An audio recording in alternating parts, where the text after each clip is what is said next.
नमस्कार बच्चों। आज हम सब कक्षा 8 की हिंदी बसंत भाग 3 के 8वें पाठ सुदामा चरित का अभ्यास कार्य करेंगे। यहाँ पुस्तक में पाठ से संबंधित शब्दार्थ दिया गया है, तो आप इसको यहाँ से देख लें। प्रश्न अभ्यास कविता से। पहला प्रश्न है कि सुदामा की दीन दशा देखकर श्री कृष्ण की क्या मनोदशा हुई, अपने शब्दों में लिखिए। जब भगवान श्री कृष्ण जी सुदामा जी को ऐसी दयनीय स्थिति में देखते हैं तो उनकी क्या स्थिति होती है, भगवान श्री कृष्ण की क्या दशा रहती है, इसी का वर्णन आपको अपने शब्दों में करना है। हमने यहाँ कर रखा है कि सुदामा की दीन दशा देखकर श्री कृष्ण का हृदय द्रवित हो गया, अर्थात श्री कृष्ण भगवान बहुत दुखी हो गए तथा उनकी आंखों से आंसुओं की धारा बहने लगी।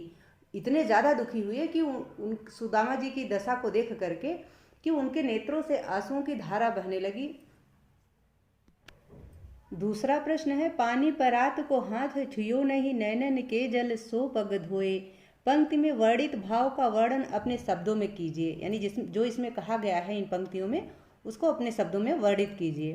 तो भगवान श्री कृष्ण जी ने सुदामा जी के पैर धोने के लिए परात में पानी मंगवाया था, परंतु जब वे सुदामा जी के पैरों में फटी विवाइयों को देखते हैं तथा उनमें लगे कांटों के जाल को देखते हैं तो वे इतने दुखी हो जाते हैं कि उनके नेत्रों से आंसुओं की धारा बहने लगती है और उन्हीं आंसुओं से ही सुदामा जी के पैर धुल गए और परात में लाए गए पानी की आवश्यकता ही नहीं पड़ी।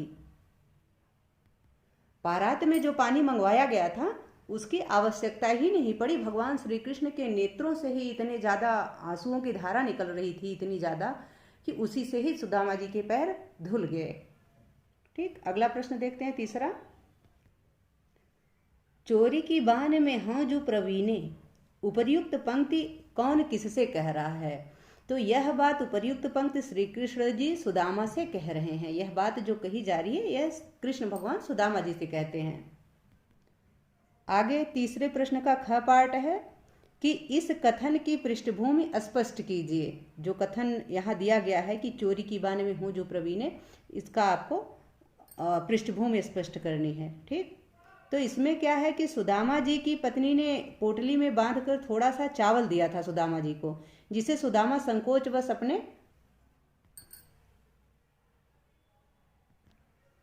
बगल में अर्थात कांख में दबाए हुए हैं।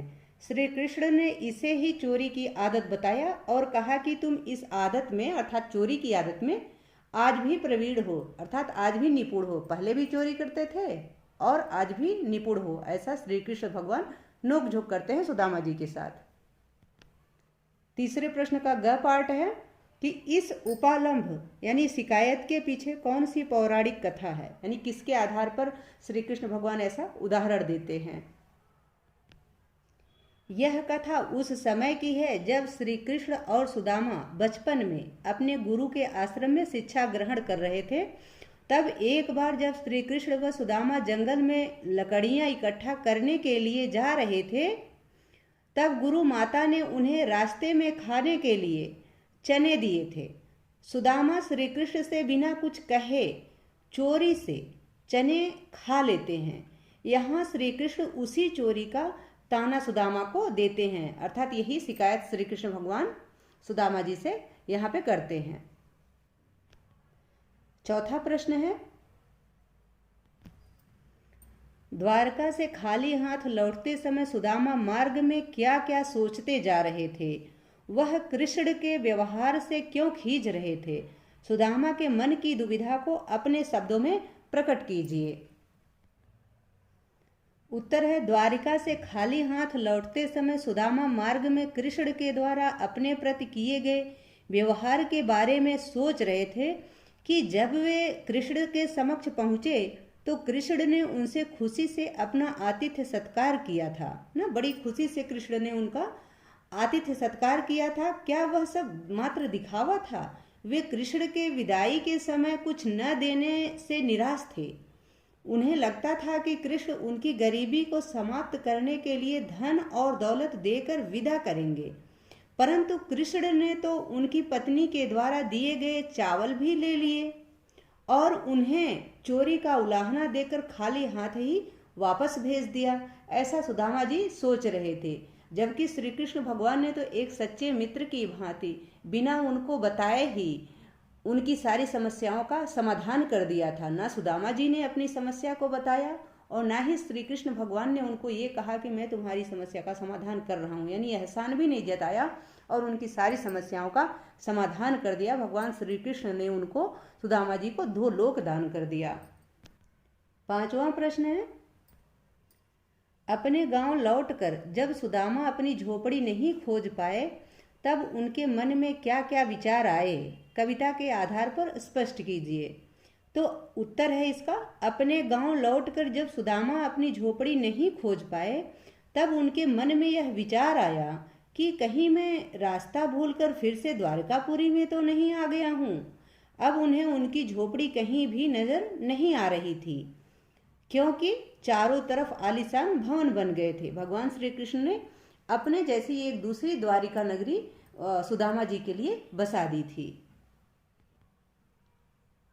6ठा प्रश्न है, निर्धनता के बाद मिलने वाली संपन्नता का चित्रण कविता की अंतिम पंक्तियों में वर्णित है, उसे अपने शब्दों में लिखिए। इसका उत्तर है, कविता की अंतिम पंक्तियों में निर्धनता के बाद मिलने वाली संपन्नता का चित्रण इस प्रकार है। पहले टूटा सा छप्पर होता था, अब उसके स्थान पर सोने के महल सुशोभित हो रहे हैं। दूसरी बात यह है कि कहाँ तो पैरों में जूते तक नहीं होते थे, कहाँ आज दरवाजे पर हाथी को लेकर महावत खड़े हैं, यानी कहीं भी घूमने टहलने के लिए महावत जो है वो हाथी को लेकर के खड़ा हुआ है। तीसरी बात यह है कि कहाँ पहले कठोर भूमि पर रातें कटती थीं, कहाँ अब नर्म मुलायम बिस्तर पर भी नींद नहीं आती है। पहले सुदामा जी को सोने के लिए कठोर भूमि ही हुआ करती थी, अब जब नर्म मुलायम बिस्तर हो गए हैं तो उस पर भी नींद नहीं आ रही है। कहाँ तो पहले खाने के लिए साधारण कोदो और सावा के चावल भी बड़ी मुश्किल से मिलते थे, और अब भगवान की कृपा से जब सब कुछ उपलब्ध है तो मनचाहा भोग भी पसंद नहीं आ रहा है। अर्थात मनचाहा भोग, मनचाहा जो भी खाना चाहते हैं सारे भोजन उपलब्ध हैं तो वो भी पसंद नहीं आ रहा है। यही कविता की अंतिम पंक्तियों में कहा गया है। आगे है कविता से आगे। इसका प्रश्न 1 है, द्रुपद और द्रोणाचार्य भी सहपाठी थे, इनकी मित्रता और शत्रुता की कथा महाभारत से खोजकर सुदामा के कथानक से तुलना कीजिए। तो इसका क्या है कि द्रुपद और द्रोणाचार्य, इसका जो उत्तर है वह यह है कि द्रुपद और द्रोणाचार्य भी सहपाठी थे, यानी मित्र थे। द्रुपद राजा बन गए परंतु द्रोणाचार्य की स्थिति में कोई विशेष सुधार नहीं हुआ, वे निर्धन ही बने रहे। अर्थात द्रुपद जो है वो राजा तो बन गए परंतु उन्होंने अपने मित्र की जो स्थिति थी उसमें सुधार नहीं किया। कविता से आगे का दूसरा प्रश्न है, उच्च पद पर पहुंचकर या अधिक समृद्ध होकर व्यक्ति अपने निर्धन माता पिता भाई बंधुओं से नजर फेरने लग जाता है। ऐसे लोगों के लिए सुदामा चरित कैसी चुनौती खड़ी करता है, लिखिए। तो यह आपको लिखना है। इसका उत्तर है, उच्च पद पर पहुंचकर या अधिक समृद्ध होकर जो व्यक्ति अपने निर्धन माता पिता या भाई बंधुओं से नजर फेर लेते हैं उनके लिए यह चुनौती दी गई है कि हमें अपने आत्मीय जनों को समृद्ध होकर भी नहीं भूलना चाहिए, बल्कि हमें समृद्ध होकर और अधिक विनम्र और उदार बनना चाहिए, यानी हमें और लचीला होना चाहिए। हमें यदि हम बहुत कामयाब हैं तो हमें चाहिए कि हम दूसरों को भी कामयाब करने में सहयोग करें, दूसरों की सहायता करें, भलाई करें, चाहे वो हमारे जो आत्मीय जन होते हैं, हमारे प्रियजन हैं, हमारे सगे संबंधी हैं, हमें उनकी सहायता करनी चाहिए ताकि वो भी आगे बढ़ सकें। ठीक है। आगे है अनुमान और कल्पना। इसका पहला प्रश्न है कि अनुमान कीजिए यदि आपका कोई अभिन्न मित्र आपसे बहुत वर्षों बाद मिलने आए तो आपको कैसा अनुभव होगा। दूसरा है, कहि रहीम संपत्ति सगे बनत बहुत बहुरीत विपत्ति कसौटी जे कसे तेई सांचे मीत। तो इस दोहे में रहीम ने सच्चे मित्र की पहचान बताई है। इस दोहे से सुदामा चरित्र की समानता किस प्रकार दिखती है, लिखिए। तो मैंने इन दोनों प्रश्नों का उत्तर कॉपी में लिख रखा है, वो हम आपको दिखाते हैं। अनुमान और कल्पना में क का उत्तर है, यदि हमारा कोई मित्र हमसे बहुत वर्षों के बाद मिलने के लिए आए तो हमें बहुत प्रसन्नता होगी, हमें बहुत प्रसन्नता होगी। हम तहे दिल से आदर सत्कार करेंगे, अपने मित्र का आदर सत्कार करेंगे और उसकी हर सुख सुविधा का ध्यान रखेंगे।